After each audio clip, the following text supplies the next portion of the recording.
Welcome to GOS Media. I'm your host, Terry Harrison. We Americans are a quirky people. We are ingrained by our founding fathers to always be looking and striving for a better tomorrow. We are fortunate to have such DNA. It has advanced great inventions and brought hope to nations of the world.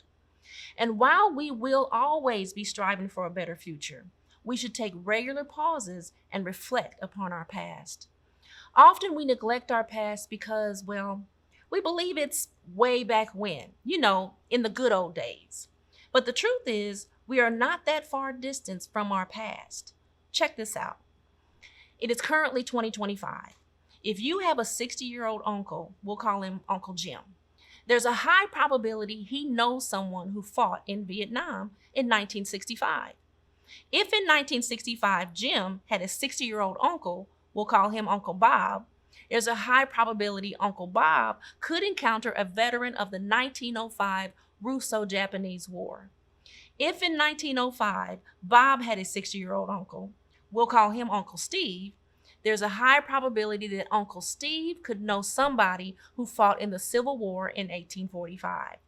If in 1845 Steve had a 60-year-old uncle, we'll call him Uncle Phil, there's a high probability that Uncle Phil would know somebody from the War of Independence in 1785. So let's recap. We have Uncle Phil, Uncle Steve, Uncle Bob, and your current uncle, Uncle Bill.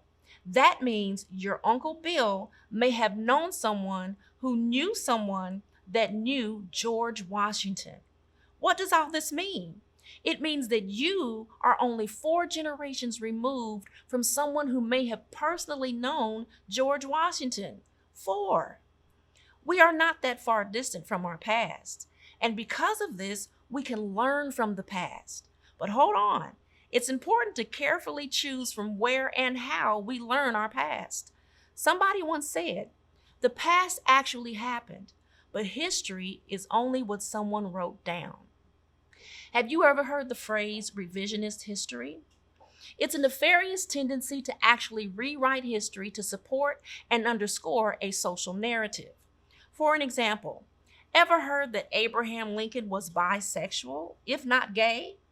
This is a blatant lie, but revisionists want you to believe it. Why would they do this? By making you doubt the truth of history, you will readily accept modern narratives. Where then should we go to learn history? First, don't trust history books written after 1965. You would be far better off studying your own family history. Now hold on, you don't want those places that use DNA to sell you your history. Rather, your own family members. Remember, you are only 4 generations removed from someone who knew George Washington. So begin with the oldest relative you know and become a detective of history, your history. Ask probing questions of every kind, the good and the bad. Explore attics, basements, storage rooms, and old cardboard boxes stashed in the guest room.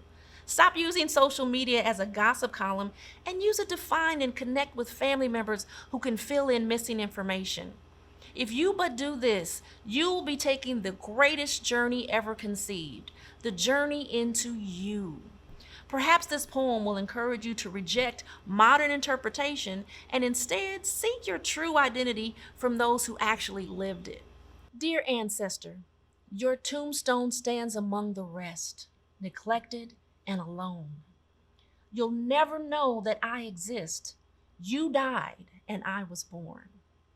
My heart contracts and beats a pulse far, far too late to mourn. Yet my blood contains very cells of you. Seems I'm not entirely my own. I looked and look and I'm here at last. I'm not that far from my past. For those who find it difficult to remember poems, we give you today's grain of sugar. You don't stumble upon your heritage. It courses through your veins, waiting to be explored. Colony, do you have a story about discovering your heritage and it caused you to reconsider the history you learned in school? Or maybe you have a story of finding yourself by looking back to your ancestors. Tell us about it in the comments. Folks will be sparked to take a journey themselves. If you enjoy our videos, then please like, subscribe, and share with others. If you want to support our work, then become a Colony member by joining us on Patreon or grab some merch from our website. Links are pinned below. On behalf of GOS Media, thanks for stopping by. I've been your host, Terry Harrison.